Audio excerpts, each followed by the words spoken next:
balik lagi bersama kami. Jadi sekarang kita bakal bahas tuntas atau kupas tuntas tentang aluminium. Coba lihat di sekeliling kalian, aluminium ada di mana-mana. Kenapa dia spesial? Karena dia logam ringan, tahan korasi dan konduktif. Dulu aluminium itu lebih mahal loh dari emas. Baru tahun 1886 berkat penemuan proses Hall Heroult, harganya jadi terjangkau dan jadi logam industri. Aluminium itu pahlawan di industri modern. Di transportasi, dia dibikin pesawat dan mobil lebih ringan, jadi emisi CO2 berkurang 30%. Dikonsumsi, dia jadi fasad dan kusen karena tahan lama. Di kelistrikan, dia dipakai di kabel tegangan tinggi karena ringan dan konduktif. Dan yang paling keren, dia bisa didaur ulang sepenuhnya tanpa kehilangan kualitasnya. Ini material sirkulasi sejati. Nah, itu baru kulitnya. Sekarang Felix akan bahas soal produksi dan harganya. Halo Rek, nah sekarang kita ini bahas uang Rek ya. Nah, harga aluminium itu tuh fluktuatif. Nah, acuan yang kita pakai itu dari London Metal Exchange atau LME. Kalian bisa langsung search di Google lah, bisa langsung kelihatan. Nah, coba kalian lihat data LME di tahun 2022.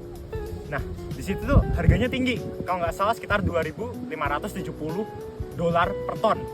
Nah, lalu itu turun dan sampai sekarang tuh diproyeksikan lagi naik di 2025 menjadi 2.860 dolar per ton. Di Indonesia, produksi aluminium kita itu didominasi oleh PT Inalum namanya. Inalum ini menargetkan peningkatan produksi dari 223.000 ton di 2022 menjadi 280.000 ton di tahun ini 2025. Peningkatan ini didorong apa sih? Ini tuh didorong oleh strateginya hilirisasi mineral aluminium oleh MindID. Kalian bisa search aja itu. Nah, tujuannya untuk apa? Tujuannya itu untuk menekan ketergantungan impor dan memperkuat posisi kita nih di rantai pasok global. Karena berpengaruh itu aluminium itu di global. Nah, kurang lebih cukup kayak gitu. Untuk selanjutnya sekarang kita akan lanjut ke rekan saya, Niko. Nah, bicara soal aluminium, kita juga harus bicara soal bauksit nih. Bauksit sendiri adalah mineral utama pembentukan dari aluminium. Dan sumber bauksit di Indonesia itu banyak sekali guys. Kita menempati posisi ke-6 terbanyak di dunia dalam hal cadangan biji bauksit. Lalu, cadangan bauksit kita sangat terkonsentrasi di Kalimantan Barat, Sumatera, dan juga Jawa.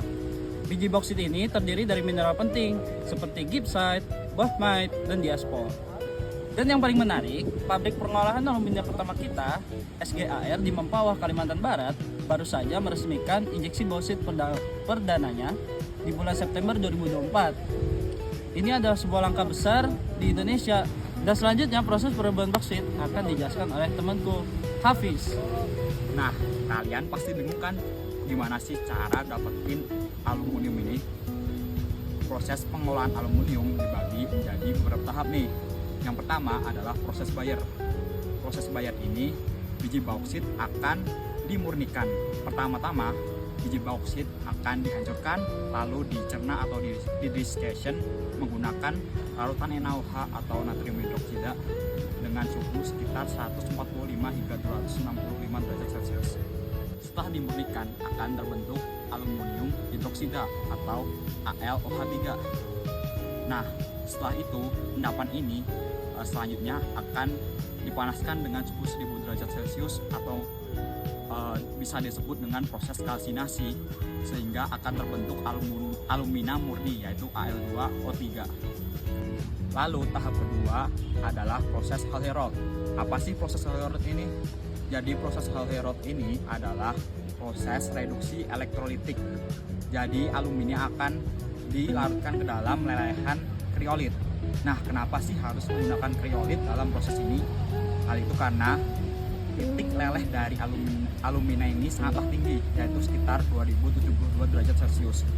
Nah, gunanya kriolit ini adalah untuk menurunkan titik leleh dari si alumina tadi, sehingga alumina dapat dilelehkan dalam suhu sekitar 950 hingga 980 derajat Celcius.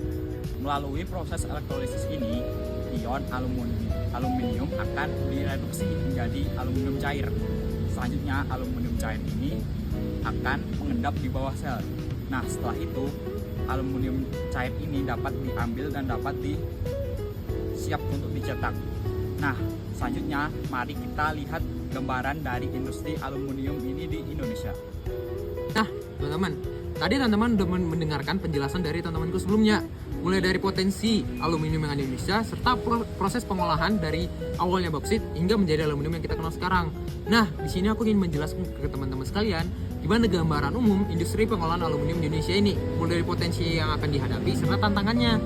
Nah, kita udah tahu kalau di Indonesia hanya ada satu produsen aluminium primer yang ada di Indonesia, yaitu PT Inalum itu sendiri.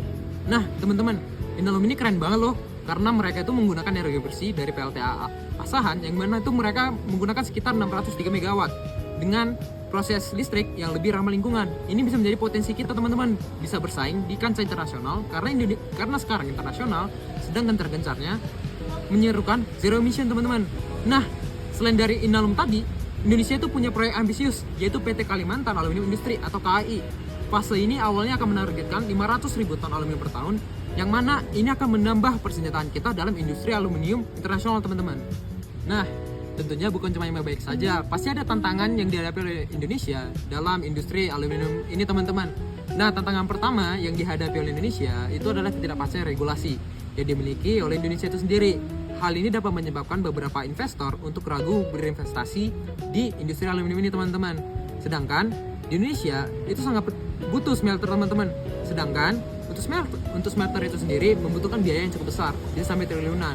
Dan hal ini juga yang menyebabkan risiko investasi yang besar bagi investor, yang mana ini akan menyebabkan Indonesia sangat kesulitan untuk memajukan industri aluminiumnya, teman-teman.